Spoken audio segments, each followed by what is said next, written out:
Les semaines passent et se ressemblent du côté du club d'Angesco qui enchaîne victoire sur victoire depuis près de 2 mois en championnat. Seul changement, mais il est de taille, c'est la place qu'occupe désormais la formation entraînée par Jean-Louis Garcia au classement de Ligue 2.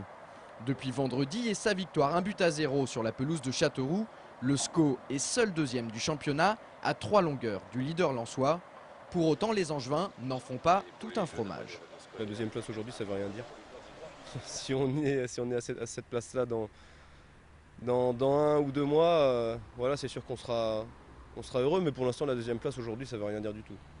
En revanche, la série de 12 matchs consécutifs sans défaite que vivent actuellement les scoïstes, ça veut dire quelque chose. Depuis ce week-end, Angers ne fait définitivement plus partie des surprises, mais plutôt des réels prétendants à la montée. Si l'on s'en tient aux 7 dernières rencontres de championnat, le SCO a gagné à 6 reprises et a empoché 19 points sur 21 possibles. Aujourd'hui, les Angevins ne peuvent plus avancer masqués. On veut nous faire endosser le rôle de favori. J'ai dit non, on n'est pas des favoris. Aujourd'hui, nous sommes un prétendant. Effectivement, on est dans les 6 équipes qui se sont un petit peu détachées. Donc on fait partie des 6 prétendants. Je préfère le mot prétendant que favori. Mais on sait jamais, on n'a jamais caché nos ambitions. Mais on nous aurait pris pour des fous si on avait affiché l'ambition de monter en première division. Il faut être un petit peu humble et raisonnable.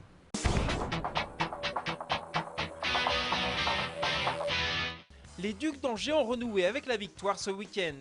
Après un passage difficile ces derniers jours, les hockeyeurs angevins l'ont emporté samedi soir à la patinoire du Haras face à Villard-de-Lans. Une victoire 4-1 qui leur permet de conserver la 4e place du classement de Ligue Magnus.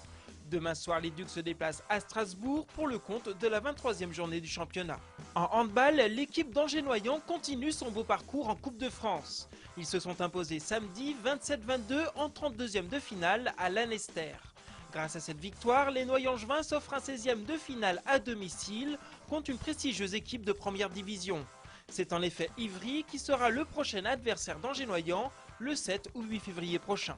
En basket, l'ABC voit sa bonne série de victoires stoppée par Reims. Les Angevins se sont inclinés samedi à domicile 86-92. Avec cette défaite, l'ABC s'éloigne de la tête du classement, synonyme de montée. Les basketteurs angevins pointent désormais à la 6e place du classement.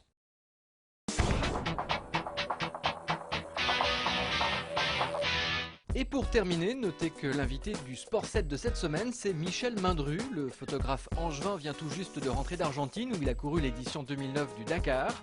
Michel Mindru et son équipe sont les photographes officiels du concurrent du rallye. Ils suivent le parcours à bord de leur 4x4 pour réaliser les photos de tous les équipages.